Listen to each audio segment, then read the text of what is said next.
So, Stephen D here on Pure 24/7 Radio. And once again, we're joined by Bob Goody from Rural Missions. Good morning, Bob. Good morning, Stephen. Always a pleasure to be joined by you. How are you doing today? Yeah, doing good today. Thank you. Yeah, doing well. Part seven. This is exciting times. Yeah, part seven. We've had quite a few different conversations about various different things, including last week, the hard truths of rural communities. But before we get into today's conversation, do you want to just sort of give us an overview of what Rural Missions is rather? Yeah, of course. So, Rural Missions, we are an ecumenical charity that serves rural churches. So, we work with churches of any denomination basically to help them to think and be more missional. So we do that in a number of ways, all that come at no cost to the church. So we provide tailor-made consultation days, helping them to reassess what mission is and how they could take some small intentional steps to engage their community with the love of Jesus. We run network gatherings in person and online, so we can have that mutual support as we do mission together. And then we provide a whole load of resources and training in support of those. So everything we do, you can find out on ruralmissions.org.uk. And if you'd love us to come support you, we would love to do that. So get in touch. Excellent. So that's what Rural Mission is. And here we are having this conversation as we have been doing for the past few weeks, talking about how churches in rural areas, rural communities can grow, can develop, can improve in any number of ways. And this week, where would you like to take us in that conversation? So not that long ago, I did a podcast with a guy called Richard Tiplady, and he conducted some research for the Church of England and was basically commissioned to do a rural mission review, not of us, but rural missions generally, not the capital R&M like we are. And he was tasked to look at projects across the country and what it shows for rural areas, not just the big complicated strategies, but basically to get a bit of a fundamental view of how do we start? How do we get engaged with mission? And so I wonder whether that is where we start is how do we get started with what's in our hands to be more missional? How to get started is a big question. Once you get going, there's sort of momentum, but that moment of how do we start? How do we get this going? How do we improve, grow, develop, and reach our communities in rural areas and in urban areas as well? The same things can be applied there. So I suppose the question is, how would you help someone to get started? What would be the first steps then? So aside from booking us for one of our tailor-made consultations, which is a really good thing to do, we journey the whole church on how do we get inspired to be more missional. But I think I'd just love to share a few pointers on how I think we can get started, because I know across the last few weeks we've explored about shifting our mindset, and we've looked at what's the turning point for us in moving from sort of the maintenance mode and into mission. And so I just wanted to unpack that with a few helpful thoughts as to how we might get started. And so for me, number one is we need to start with what is realistic and achievable. Hmm. And I know it sounds really simple, really straightforward, but sometimes we see this copied model and we go, we've got to do that. Recently talking about a whole variety of projects like Bubble Church and Messy Church and Forest Church and Tree Church and insert word here and church afterwards. And those models are great. They have a real place and a purpose for many communities. But sometimes when we just try and parachute something in and go, this is what we need to do, we're not starting with what is realistic and achievable. And so sometimes we need to just stop, look and go, what do we have? Who do we have? And what resources do we have? And that is always a good starting point. A proper assessment, really, of what's going on, what you've got Yeah. available, and it's very easy to see what other people are doing, like things like Messy Church or insert then church.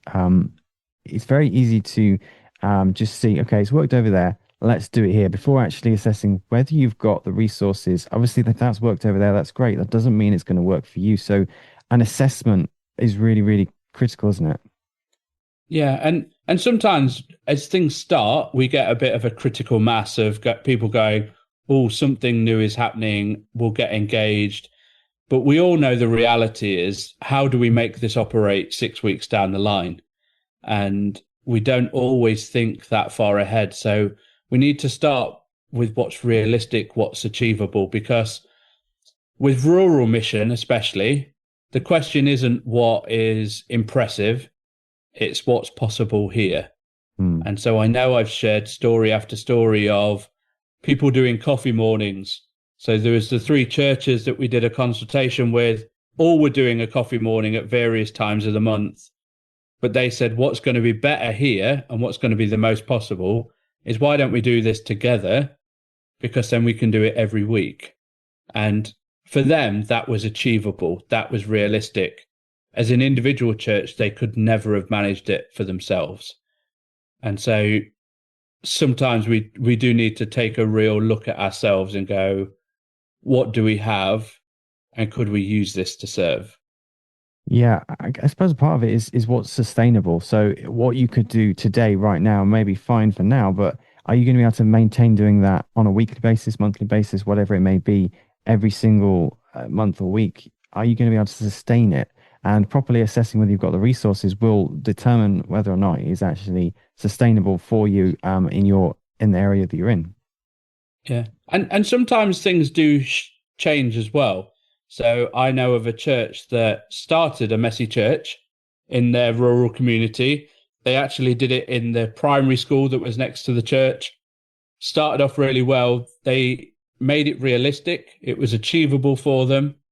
But that was until they had more people come than they anticipated.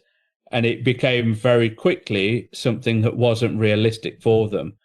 And so they had a real surge, but sadly had to say, we can't do it anymore. Now, the community rallied round because they'd seen the need was there and they wanted this to happen. Like, how many non-Christians do you go and meet that go, we need this to happen in the church, we need this to go? And so they were about to stop running this messy church after only 4 times. But then the community went, no, what's now achievable is that we can come and support you in doing this. And so the parents start to get involved, and actually they're seeing real fruit and real engagement more than they ever have done. So they started with what was realistic, but sometimes things grow beyond our control, and we might need to start to look to bring others into the journey too.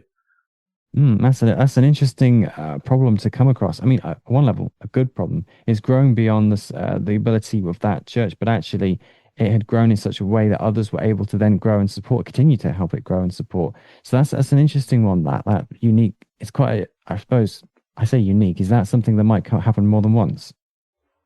I think it does happen. Like, I do know of churches where they're running coffee mornings and there are half congregation members and half community that serve at it. Even in my own church, I know people from our community serve in our cafe, they serve in our food bank that we run, and all those spaces. And so it is good. It's a really relevant place, and there are a lot of people that do become Christians because of the proximity effect as well.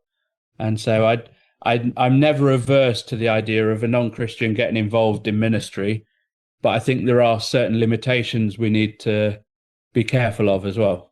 That's another. It's another interesting problem to come across where something's growing so much in a local area, and so you end up with people in and outside of the church getting involved and helping run it and set it up, and so it's a really interesting thing to come across. And so, yeah, that's really interesting. So the question we've been asking today is where do we start when it comes to these communities, these rural churches? Where do they start in trying to grow and develop? And we've kind of said so far that what's needed is an assessment of what you can achieve, what resources you have. And we kind of grew that into what could be sustained as well, as another aspect of that. What, realistic and achievable was the two words you used. Really important, realistic and achievable. So, what else might be needed to take those first steps? Yeah, I think it's then important to start building our mission around relationships. So we did some research. I've mentioned it previously ourselves, and what came out of the What's in Our Hands research from the Church of England is that relationships are absolutely central. Like mission grows out of connection, not just activity. Like putting something on because you think it would be helpful is all well and good, but putting something on because the community needs it and that there is a space for it and there are relationships that are pointing that way is far more acceptable to do. So I think the next point is to go, what does relationship look like? So coffee mornings, again, great. It's simple presence. You build trust over time. It doesn't look like much at first, but it's actually in those kind of spaces where relationships grow and people can then have those honest conversations. Hmm. Like, how do we create space in our mission to allow people to ask the big questions about life and faith and the meaning of it all? I don't think we do that naturally. So if we start to build our relationships, build our mission around those relationships and how we're going to have that journey, then again, that's a great place to start. Yeah, relationships are so very important. So if you're going to do something in the rural community in the area around you, it's no good just sort of doing it in spite of the people there. You want to do it with the people there, so you're going to need those relationships to actually grow and develop and actually reach out and help those people. So it's a really, on one level, it seems like a rather obvious one, but actually we could so very easily forget it, sort of looking at the area, right, what do we need to do? But forgetting, well, there's loads of people here. Why don't we just sort of ask them or get involved in their lives and see what they need? So relationships a big part of where to start with this. Yeah, and I forgive me, I may have shared it previously, but even so, you might be hearing it for the first time this morning as you're listening. But relationships are certainly key, especially if you're working in the sort of children's and youth sector in your community. So engaging your local school is not just about going to that school and going, how can I come in and talk about Jesus, which is a great thing, but actually it's more about the relationship with that school. Like head teachers want you to go and go, how can we serve you as a school? How can we build a relationship with you as a school? And I think I've mentioned it about the Pray, Bake, Read that Lichfield Diocese organised several years ago. It's probably 20 years ago now. But all that was around how do we build relationship in that school? We pray for the school. We let the school know we're praying for them. Maybe bake them a cake once a term, once a half term, every week.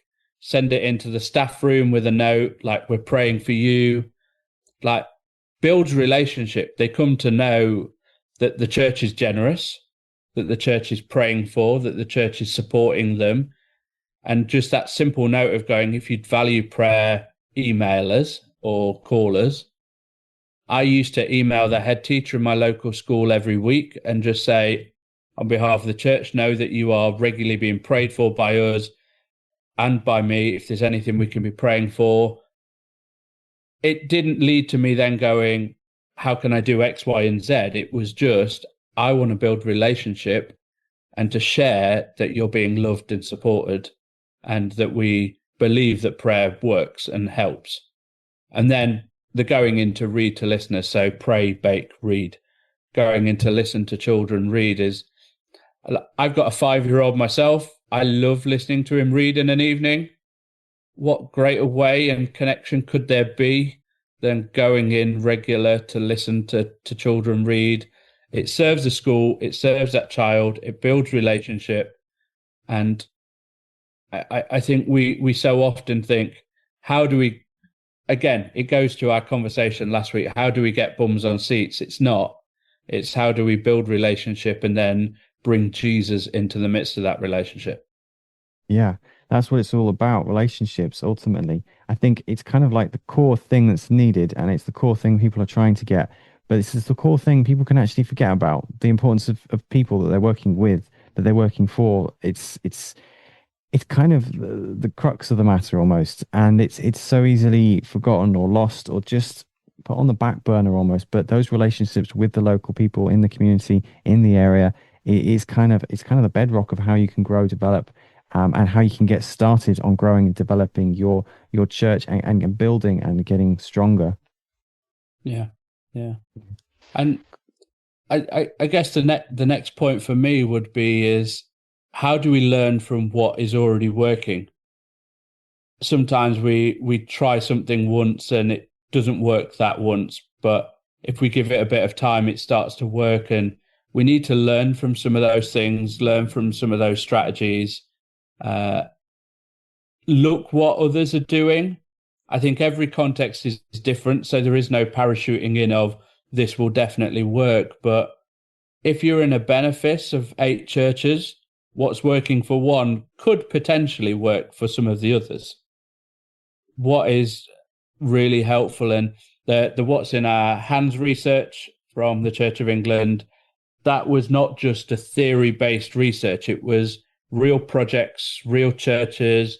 It was looking what is actually working on the ground. And I think let's not throw those kind of ideas out. I think everything can be repurposed and reused and uh, can potentially have an impact, but it has to be, again, grounded in your relationship and then grounded in what is going to be achievable for you. But it's important to see what's already working and what could potentially work for us. Mm. Looking at what others doing is actually going to be really helpful. And essentially, that's what we're doing here. We're giving some stories of what's worked in other churches, and I think we're going to at some point talk about what hasn't worked in churches as well. And we have definitely done that. So what works, what hasn't, hearing other people's stories, hearing what other people have done is another Yeah. aspect of it. But just because it's worked somewhere else doesn't mean it's going to work for you. So achievable, realistic, building up those relationships in the local community. These are all the things needed to make a good start, where to start answering that question, which is where we started this conversation. And so some really good, valuable stuff we've brought through already. Yeah. Yeah. Um, and probably I've got another couple of points on this. I think don't measure success the wrong way is a good one, because I know in our last conversation last week, we talked about mission statistics and bums on seats and all those kind of things. And we can measure success based on somebody else's success measure. Mm, That success doesn't always look like big numbers. Success could be consistency. Success yeah. could be a strengthened relationship, renewed purpose. It might not look dramatic, but the reality is, it could be a huge shift for your community, but you just can't quantify it by any normal means. Um, Faithfulness is the first sign of fruitfulness for me. Okay. And Yeah. so we need to not measure according to others. We need to measure according to what God is doing in our own community, first and foremost. Yeah, that's an interesting thing. In any kind of marketing, if you started a coffee morning and you did it once, no one showed up, and then just stopped there and then, you could actually be preventing something that could have the potential to grow, because people don't just jump at it the first time. They may hear about it a few times, and if it's being consistently done, that's when people can kind of warm in and come in. So it's used in any kind of marketing thing. You need to hear something 3 times in order to really hook onto it. So would that be an aspect of this, sort of consistently doing it? Oh yeah, for sure. I think, and the more means that we can do it, and sometimes we expect that because we send out one email about something, everyone's just going to sign up and attend. Uh, I've recently seen another charity that I used to work for, and they've been pushing their fundraising thing probably every day for the last 4 weeks. Like, it's been on their socials, it's been on emails, it's been in conversations, it's on the bottom of their emails when they send, like when you email someone personally in the organization. And it's like they get the idea that consistency, continuing to communicate it well, matters. Yeah. Because if we expect to tell people, oh, we're launching a messy church, and that's the only time they ever hear about it, they ain't going to come. But if we tell them on our socials, we tell them on our website, we tell them in person, we tell them by posters, we tell them by this means, we send it out through the school, then it's that re-engagement. Yeah. If I say KFC 3 times, it'll make me want one. It's that kind of mentality, isn't it? Yeah, well, you might need to say that 3 times for me to want one, but yeah, definitely there's a consistency needed for this kind of thing. So the question of where to start? Well, we've talked about being realistic and being getting something that's achievable, but also it's about realizing that having one go at it isn't really enough. You've got to do it a number of times. You've got to be, as you talked about, that measure, not measuring by other people's what's worked for them, but having a different measure. If you've tried it once, that's not enough of a grounds for success. You've got to try it a number of times, and then you can kind of measure the success. And so, yeah, there's a number of different things for where to start. It's not a simple question, is it? No, it's not. It's not. And that's why we exist as Rural Missions, because we want to help journey with people on this. Like, and that brings me to my final point of support and encouragement matter. Like, if you're trying to do this in isolation on your own, you're going to struggle. If you're the only person batting for mission, it's going to feel hard pressed. And so how do we start? Well, I think it's important to have a support network and people that share this with you, that can cheer you on, that can pray for you.